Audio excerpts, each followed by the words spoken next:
بسم اللہ الرحمن الرحیم۔ نبی کریم صلی اللہ علیہ وسلم نے 4 سے زائد نکاح کیوں کیے؟ ناظرین، اکثر معترضین اور مخالفین اسلام یہ اعتراض کرتے ہیں کہ حضور صلی اللہ علیہ وسلم نے معاذ اللہ نفسانی خواہشات کی وجہ سے 11 شادیاں کی تھی۔ آج اس ویڈیو میں ہم اس پر تفصیل سے بات کریں گے کہ حضور صلی اللہ علیہ وسلم کے متعدد نکاح کرنے میں کیا حکمت تھی، اور معترضین کو اس اعتراض کا منہ توڑ جواب بھی دیں گے۔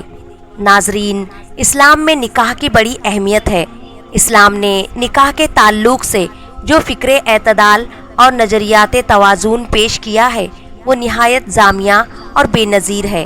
اسلام کی نظر میں نکاح محض انسانی خواہشات کی تکمیل اور فطری جذبات کی تسکین کا نام نہیں ہے۔ انسان کی جس طرح بہت ساری فطری ضروریات ہے، بس اسی طرح نکاح بھی انسان کی ایک اہم فطری ضرورت ہے۔ اس لیے اسلام میں انسان کو اپنی اس فطری ضرورت کو جائز اور معجب طریقے کے ساتھ پورا کرنے کی اجازت ہے، اور اسلام نے نکاح کو انسانی بقا اور تحفظ کے لیے ضروری بتایا ہے۔ اسلام نے تو نکاح کو احساس بندگی اور شرور زندگی کے لیے عبادت سے تعبیر فرمایا ہے۔ حضرت صلی اللہ علیہ وسلم نے نکاح کو اپنی سنت قرار دیا ہے۔ ارشاد نبوی صلی اللہ علیہ وسلم ہے، ان نکاح من سنتی، یعنی نکاح کرنا میری سنت ہے۔ حضرت صلی اللہ علیہ وسلم نے نکاح کو آدھا ایمان بھی قرار دیا ہے۔ نبی کریم صلی اللہ علیہ وسلم نے فرمایا، جو کوئی نکاح کرتا ہے تو وہ آدھا ایمان مکمل کر لیتا ہے اور باقی آدھے دین میں اللہ سے ڈرتا رہے۔ نبی اکرم صلی اللہ علیہ وسلم کے علاوہ بھی نکاح تمام انبیاء کرام کی سنت ہے۔ ارشاد ربانی ہے، اے محمد صلی اللہ علیہ وسلم، ہم نے آپ سے پہلے یقیناً رسول بھیجے اور انہیں بیویوں اور اولادوں سے بھی نوازا۔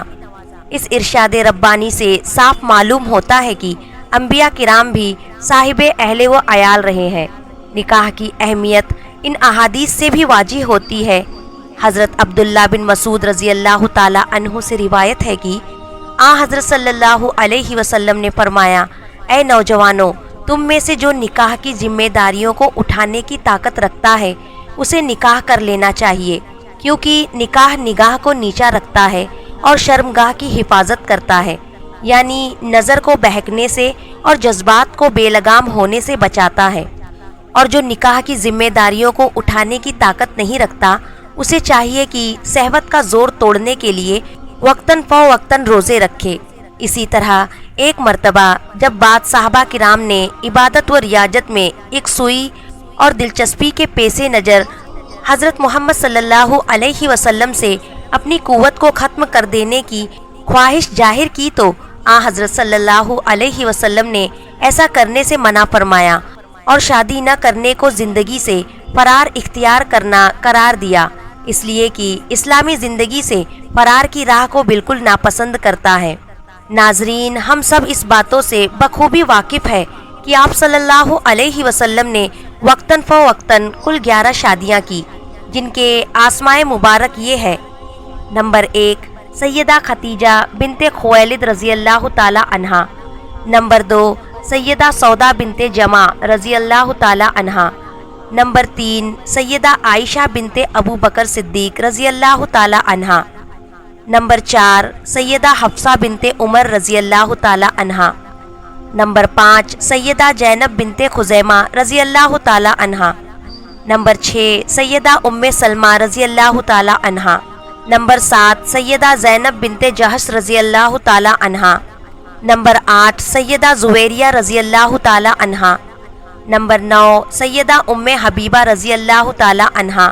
نمبر 10 سیدہ صفیہ بنت حی ابن اخطب بن رضی اللہ تعالی عنہا، نمبر 11 سیدہ میمونہ بنت حارث رضی اللہ تعالی عنہا۔ ہمارا یہ ماننا ہے اور ہمارا عقیدہ ہے کہ آپ صلی اللہ علیہ وسلم نے جتنی بھی شادیاں کی وہ سب اللہ کے حکم اور فیصلے سے ہوا۔ ان سب نکاح کے پیچھے کئی حکمتیں تھیں۔ نیز آپ کی تمام بیویاں امت مسلمہ کی ماں ہیں، بلکہ اپنی سگی ماؤں سے بھی بڑھ کر ہے، کیونکہ یہ ساری ایسی مائیں ہیں جن سے محبت کرنا فرض اور واجب ہے، اور جن کے حق میں گستاخیاں کرنے اور ناجیبہ کلمات کہنے سے ایک انسان دائرے اسلام سے خارج ہو جاتا ہے۔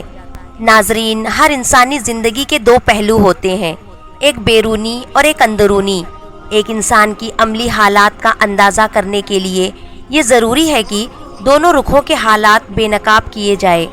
بیرونی زندگی اس حالات کا نام ہے جو انسان عام لوگوں کے سامنے بسر کرتا ہے۔ اس حصے کے متعلق انسان کے تفصیلی حالات معلوم کرنے کے لیے کثرت سے شواہد دستیاب ہو سکتے ہیں، اور اندرونی زندگی سے خانگی زندگی مراد ہے، جس سے انسان کے اخلاق کی حالت کا صحیح پتہ چل سکتا ہے۔ ہر فرد اپنے گھر کے چار دیواری میں آزاد ہوتا ہے اور اپنی بیوی اور اہل خانہ سے بے تکلف ہوتا ہے۔ انسان کے اخلاق اور عملی کمزوریاں اہل خانہ سے پوشیدہ نہیں ہوتی۔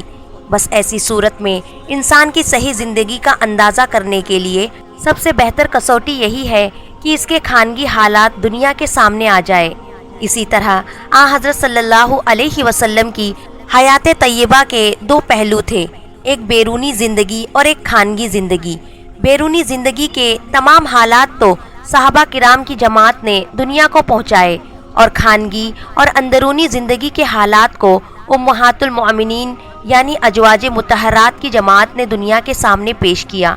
جس سے اندرونی خانہ آپ کی عبادت اور تہجد اور شب بیداری اور فقیری اور درویشی، اخلاقی اور عملی زندگی کے تمام اندرونی اور خانگی حالات دنیا کے سامنے آ گئے۔ حضور صلی اللہ علیہ وسلم نے سوائے خدیجۃ الکبریٰ کے 10 عورتوں سے نکاح فرمایا تاکہ عورتوں کی ایک تصویر جماعت آپ کی خانگی کی زندگی دنیا کے سامنے پیش کر سکے۔ اس لیے بیوی شوہر کے رازوں سے واقف ہو سکتی ہے، کوئی دوسرا شخص ہرگز واقف نہیں ہو سکتا۔ اس لیے حضور صلی اللہ علیہ وسلم نے متعدد نکاح فرمائے تاکہ آپ کی خانگی زندگی کے تمام حالات نہایت وثوق کے ساتھ دنیا کے سامنے آ جائے، اور ایک تصویر جماعت کی روایت کے بعد کسی قسم کا شک اور شبہ باقی نہ رہے، اور شریعت کے وہ احکام و مسائل جو خاص عورتوں سے متعلق ہے اور مردوں سے بیان کرنے میں حیا اور حجاب مانے ہوتا ہے، ایسے احکام شریعہ کی تکلیف ازواج مطہرات کے ذریعے سے ہو جائے۔ ایک مرد کے لیے عدل و انصاف کے ساتھ اسلام میں 4 عورتوں سے بے وقت شادی کرنے کی اجازت ہے، البتہ اللہ تعالیٰ نے اپنے محبوب صلی اللہ علیہ وسلم کو بطور حکمت و مصلحات اس حکم سے مستغنا اور الگ رکھا، مگر چند غلیظ فکر لوگوں نے اس پر حضور اقدس صلی اللہ علیہ وسلم کی خواہشات نفسانی کی وجہ قرار دیا ہے۔ افسوس ہے کہ ان گندی فکر اور کچے خیالات کے لوگوں پر آپ صلی اللہ علیہ وسلم نے تو عین شباب 25 سال کی عمر میں ایک ادھیڑ عمر 40 سالہ خاتون حضرت سیدہ خدیجہ رضی اللہ تعالی عنہا سے نکاح کیا، اور جب تک حضرت سیدہ خدیجہ رضی اللہ تعالی عنہا حیات رہی تب تک آپ صلی اللہ علیہ وسلم نے کوئی دوسری شادی نہیں کی۔ 50 سال کی عمر تک آپ صلی اللہ علیہ وسلم نے ان کے ساتھ زندگی گزاری۔ بڑے ہی بدبخت اور ذلیل ہے وہ لوگ جو ہمارے نبی صلی اللہ علیہ وسلم پر یہ تہمت لگاتے ہیں کہ آپ صلی اللہ علیہ وسلم نے شادیاں اپنی شوق کے لیے کی تھی۔ نعوذ باللہ، اللہ کی لعنت ہو ایسی سوچ رکھنے والوں پر۔ کوئی ہمیں ذرا یہ تو بتائیے کہ عین شباب میں دنیا کا کوئی بھی انسان ایک بوڑھی عورت سے شادی کر سکتا ہے؟ اگر یہ شادی شوق کے لیے ہوتی تو کیا اس عورت سے شادی کرتے؟ اس کے پہلے ہی 2 شادیاں ہو چکی تھی۔ اگر یہ شادی شوق کے لیے ہوتی تو کیا ایک ہی عورت کے ساتھ اتنے لمبے عرصے تک زندگی گزارتے؟ بڑے ہی نالائق و ملعون، کم ظرف اور کم عقل ہے وہ لوگ جو یہ کہتے ہیں کہ آپ صلی اللہ علیہ وسلم کی شادیاں شوق کے لیے تھی۔ اب ذرا دیکھیے کہ پہلی بیوی کے انتقال ہوتے ہی آپ صلی اللہ علیہ وسلم نے ایک اور بیوہ سودا بنت جمع رضی اللہ تعالی عنہا سے نکاح کیا، جبکہ سودا رضی اللہ تعالی عنہا بوڑھی تھی اور انہیں حق جوزیت بھی ضروری نہیں تھی۔ یہی وجہ تھی کہ انہوں نے اپنی باری حضرت سیدہ عائشہ رضی اللہ تعالی عنہا کو سونپ دی تھی۔ اللہ کی قسم، ہمارے نبی کی شادیاں شوق کے لیے نہیں کی تھی۔ ذرا یاد کیجئے کہ مکہ والوں نے، دشمنان اسلام نے یعنی ابو جہل و ابو لہب جیسے سرداران قریش نے اپنا ایک نمائندہ آپ صلی اللہ علیہ وسلم کے پاس بھیجا اور یہ آفر دیا کہ اے محمد صلی اللہ علیہ وسلم، تم لوگوں کو اسلام کی دعوت دینا چھوڑ دو، ایک اللہ کی طرف بلانا چھوڑ دو۔ اے محمد صلی اللہ علیہ وسلم، اگر ان سب کاموں سے تمہارا یہ ٹارگیٹ ہے کہ تمہیں مکہ کی سرداری ملے تو ہم تمہیں اپنا سردار بنانے اور ماننے کے لیے تیار ہیں، اور اگر ان سب کاموں سے تمہارا مقصد کسی خوبصورت عرب کی دوشیجہ سے شادی کرنا ہے تو بولو، ہم عرب کی سب سے خوبصورت دوشیجہ سے تمہاری شادی بھی کرا دیں گے، اور اگر تمہیں کوئی بیماری ہو گئی ہے تو پھر وہ بھی بولو، ہم سب تمہارا علاج بھی کرا دیں۔ ذرا دیکھیے کہ کس طرح سے مکہ کے کافروں نے آپ صلی اللہ علیہ وسلم کو عرب کی خوبصورت دوشیجاؤں سے شادی کی پیشکش بھی رکھی، مگر نہ تو آپ کی یہ چاہت تھی اور نہ ہی آپ صلی اللہ علیہ وسلم کو اس کی چند ضرورت تھی، بلکہ آپ صلی اللہ علیہ وسلم نے جواب دیا کہ اے لوگو سن لو، نہ تو مجھے سرداری چاہیے اور نہ ہی مجھے کسی خوبصورت لڑکی سے شادی کرنے کا ارادہ ہے، اور نہ ہی میں دیوانہ ہوں، بلکہ میں تو اللہ کا آخری رسول ہوں جو تمہارا بھلا چاہتا ہوں، تمہیں اندھیروں سے نور کی طرف لانا چاہتا ہوں۔